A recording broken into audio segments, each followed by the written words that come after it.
Hi, I'm John Perkins. And I'm Craig Bell. Craig, remember a while back on our podcast, we was talking about coffee, how you drink weak coffee. Well, Are you persuaded yet to drink real black coffee? I'm persuaded of what good coffee is, believe me. And it's not the stuff you drink. Good for the soul, helping you to thrive. 5 minutes to renew your mind. Take 5.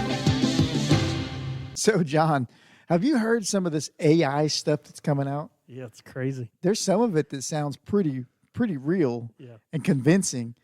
But there's certain little things that I found that like there's some podcasts I listen to that are read by computer generated voice. It's AI. And the reason I know is because there's a few things that give it away. Yeah. And I'm not persuaded that it's for real, It leaves you unconvinced that it's for real. But it's getting pretty impressive.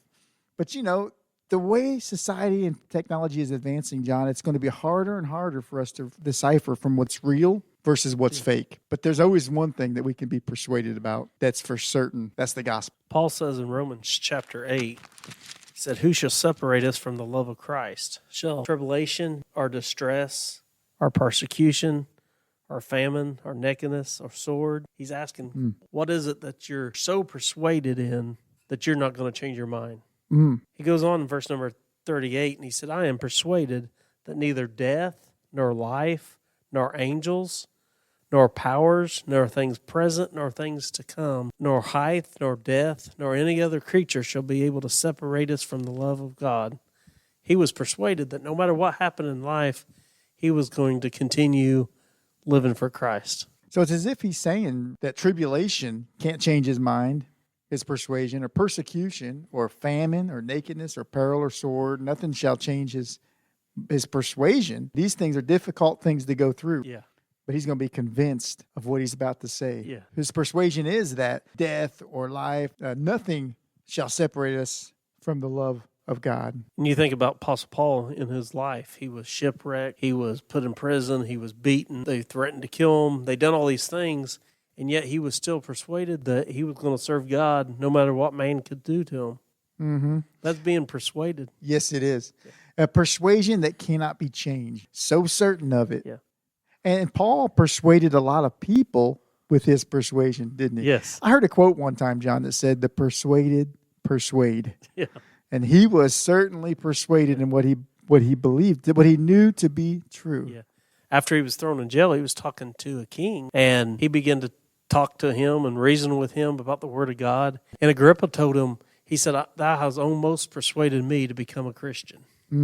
But that wasn't good enough for Paul. He said, "I would to God that you wouldn't almost be, but you would be altogether as I am, except these handcuffs that you got on me, be as I am, being persuaded for the Lord." Yeah. So certain. And in a world where we're not really persuaded, a lot of people change their mind on a lot of things in these day and age. There's one thing we can't change on our persuasion of what we know about the gospel of God. Our relationship with God. We got to be persuaded, convinced, grounded, rooted in this. Yeah. And there's a lot of so-called Christians that they think they're Christians and they try to be like Christ. But then when something goes wrong in their life, then they just drop that. Yeah. But Paul wasn't that way. He was persuaded. John, I was listening to one of the candidates running for president of the United States here in this political season we're in, and they were saying a different statement than they said just a few years ago. And the interviewer was like, "Well, you said something different just a few years ago." "Well, change my opinion, change my mind." Yeah. And it wasn't just one thing. It was a good numbers of things. Yeah. And for sure, they didn't change their persuasion. They were just trying to make us believe that they had changed their persuasion. Because what you're really persuaded on, convinced, that seldom really changes. Yes. The root of what we're convinced on. And as Christians, we can become so convinced and rooted in our faith with God that nothing can shake that. We may be shooken around us and, pressed down and hard pressed, but where our persuasion remains firm. Yes. Paul said, "If I or an angel from heaven come down and tell you something that you have not heard, count it a curse." So he was telling them, be persuaded. Yeah, and he said, in this very passage you read, he said, "Nay, in all these things we're more than conquerors through him that loved us." He's persuaded about this relationship with God, that nothing can defeat us, maybe physically, but not spiritually. That's a persuasion we can hold to. Yes.